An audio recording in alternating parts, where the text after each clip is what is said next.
Usuários da Cracolândia saquearam uma loja familiar especializada em conserto e venda de acessórios para celulares, localizada na rua Santa Efigênia, no centro da capital paulista. Do local foram furtados cerca de 20 celulares e um notebook, além de máquinas utilizadas para reparo dos produtos. O estabelecimento ficou destruído. Em abril de 2019, a loja já havia sofrido um saque pelos usuários da Cracolândia. Na época, o prejuízo foi de R$50 mil. A rua Santa Efigênia vem enfrentando crises com a perda de clientes em meio ao deslocamento de usuários pela região central. E de acordo com a União dos Lojistas, o faturamento do comércio local caiu em média 40% desde a dispersão da Cracolândia no ano passado.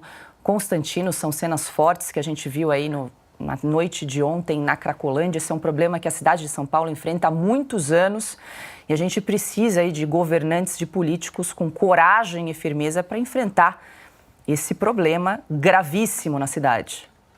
Sem dúvida, o primeiro problema grande é a demagogia dos políticos, né?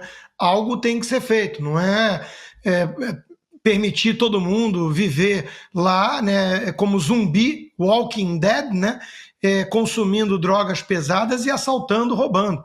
Então tem um monte de coisa aí entrelaçada, né? É muito parecido com o que acontece na terra lá da Ana Paula, né, em alguns lugares ali de Los Angeles, na República Soviética da Califórnia. É um movimento antimanicomial, que diz que não pode tocar em ninguém que seja doente mental, até porque quem somos nós para dizer que o outro é perigoso, é doente mental. É a questão das drogas, né? E a questão da impunidade. Nós acabamos de ver agora, Paula, a esquerda em peso, o PT e seus asseclas, votando contra um projeto de lei para endurecer pena contra ladrões, contra furtos, roubos. O que o PT quer?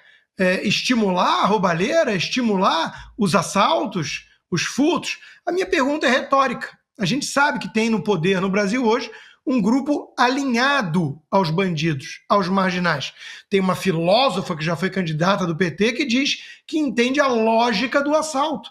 Talvez essas figuras, essas criaturas que estamos vendo no vídeo sejam vítimas da sociedade, precisem de carinho ou de um dinheiro do Estado para deixar os outros em paz. Essa visão deturpada da natureza humana é que está por trás de muitos dos problemas, e não é por acaso, não é coincidência que onde a esquerda chega e consegue permanecer no poder com muita demagogia, estraga todo o tecido social e acaba culminando em várias cenas como essa. O Brasil está há tempo demais como uma cobaia dos experimentos esquerdistas e é óbvio que deu tudo errado.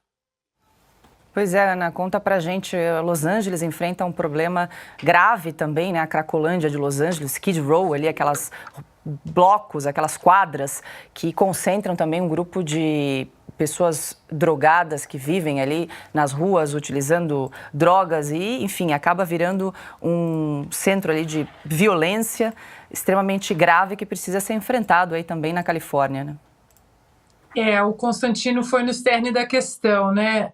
A falsa humanidade, viu, Paula? A verdade é essa, né? Esse movimento antimanicomial também, né? Não pode encostar, as pessoas têm que pedir ajuda e muitas pessoas já estão em fases graves e profundas de esquizofrenia, de dependência química e precisa da ajuda de alguém, né, para ser tirado das ruas. Ou seja, é uma falsa preocupação, um falso cuidado, mas também, Paula, nós temos que mostrar o que chega, o caminho que chegou ao que a Califórnia vê hoje em alguns lugares, principalmente, como você disse, no centro de Los Angeles, São Francisco também, uma cidade lindíssima. Hoje você caminha por alguns bairros, você vê seringas no chão, é horrível. E o que aconteceu aqui na Califórnia há alguns anos? A liberação da venda e do consumo de maconha. Exatamente como no Brasil. Começa com um pouquinho, vamos liberar só o porte que não seja criminalizado, o porte até X gramas, e assim, de pouquinho em pouquinho, eles foram abrindo os portões para dependência química. Estava vendo aqui agora a taxa de desistência escolar em escolas públicas, em high school, nos bairros mais pobres, nunca esteve tão alta. Pessoas, adolescentes que já entram no mundo das drogas muito cedo, porque pode, é muito fácil, fumar uma maconha aqui, plantar não sei quanto na sua casa, e você acaba abrindo um mundo, né, com portas muito abertas para qualquer tipo de droga. Mas talvez se descriminalizarmos a maconha ou as drogas, haverá menos consumo no tráfico, não haverá tráfico de drogas, os cartéis vão ser combatidos. Muito pelo contrário. Tem um artigo muito bom no New York Times, todo mundo pode encontrar, de mais ou menos uns 3, 4 anos atrás, que mostra que desde que as drogas foram descriminalizadas aqui na Califórnia, os cartéis eles estão embarcando mais ainda na venda no mercado paralelo de drogas, porque hoje aqui na Califórnia o real estate, né, os aluguéis e compras de imóveis é tudo muito caro. Então, para você abrir uma loja especializada, legalizada de droga, custa muito dinheiro. Então, aquele dependente químico, ele vai buscar a droga no mercado paralelo. Os cartéis mexicanos continuam alimentando a Califórnia de uma maneira inacreditável.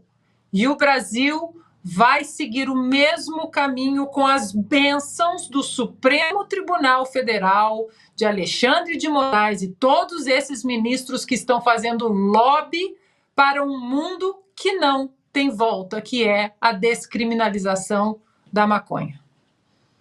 Pois é, Silvia, a gente está até acompanhando enquanto a Ana comentava o assunto, essas imagens, e para quem nos acompanha no rádio, né, um grupo de pessoas usa como uma espécie de porta ali, um pedaço de madeira para arrombar essa loja de celulares, né, e acessórios no centro da cidade, uma cena grotesca, e nós já vimos cenas similares acontecendo no centro da cidade. Isso aqui é o pior, é uma cena repetitiva, né, que tem acontecido com certa frequência no centro da cidade. A Ana tocou no assunto do Supremo Tribunal Federal. Vale lembrar aqui que o ministro Alexandre de Moraes, em julho, então, né, determinou que estados e municípios apresentem um plano para a população em situação de rua, né, deu 120 dias para estados e municípios apresentarem uma solução para a população que vive nas ruas, e entre, né, as medidas, ele disse que está proibido, né, a remoção de bens e de pessoas de maneira compulsória nas ruas, o que trava muito uma possível solução, né, uma possível alternativa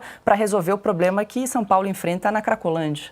Pois é, além de legislar em Brasília, o Supremo Tribunal Federal também quer prefeitar, né? É o prefeito Alexandre de Moraes decidindo o que pode acontecer, por exemplo, na maior metrópole, na principal capital do país. A Cracolândia é um problema, essas imagens são da região central, né? Da principal Cracolândia na cidade de São Paulo. É um problema que se arrasta há muito tempo e cuja expansão aconteceu na gestão Fernando Haddad. O Fernando Haddad foi prefeito de São Paulo, ele teve a brilhante ideia de criar um programa batizado Braços Abertos, no qual ele pagava para os dependentes químicos varrerem a rua durante o dia. Então, se o dependente químico varresse a calçada, ele ganhava lá um trocado, que depois o que é que acontecia? Ele usava esse dinheiro, evidentemente, para consumir crack. Então, era o Bolsa Crack, como a oposição apelidou na época. E outra coisa, ele locou aqueles cortiços que tem ali, são hotéis que há muito tempo não servem mais para hospedagem. São verdadeiros cortiços. Ele locou ali para que esses usuários também pudessem dormir nessas dependências. O que foi que aconteceu? Os traficantes descobriram e passaram a depositar, fizeram verdadeiros depósitos de droga nesses lugares. Realmente um projeto brilhante que culminou na expansão exponencial mesmo da Cracolândia na gestão do PT. Depois, algumas medidas foram tomadas, mas todas paliativas, porque para resolver a questão da Cracolândia central de São Paulo, só há uma solução, que é: essas pessoas precisam de internação compulsória, mas é uma palavra absolutamente, um termo proibidíssimo. Experimente falar em internar compulsoriamente e retirar essas pessoas, talvez a fórceps, dessa região. O padre Júlio Lancelotti vai gritar, o pessoal vai gritar, o Guilherme Boulos vai à rua, teremos manifestações da esquerda aqui. Como alguém ousa retirar um dependente químico daquela situação? Uma pessoa que está lá, que não responde mais por si, perdeu completamente a capacidade de raciocinar, as faculdades mentais e precisa urgentemente ser interditada, ela precisa ser salva.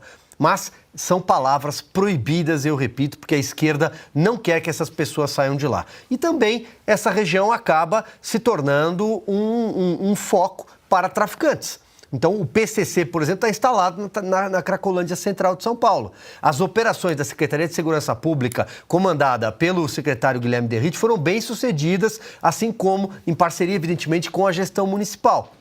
Mas não são ações que vão solucionar o problema definitivamente. Somente com a retirada compulsória dessas pessoas.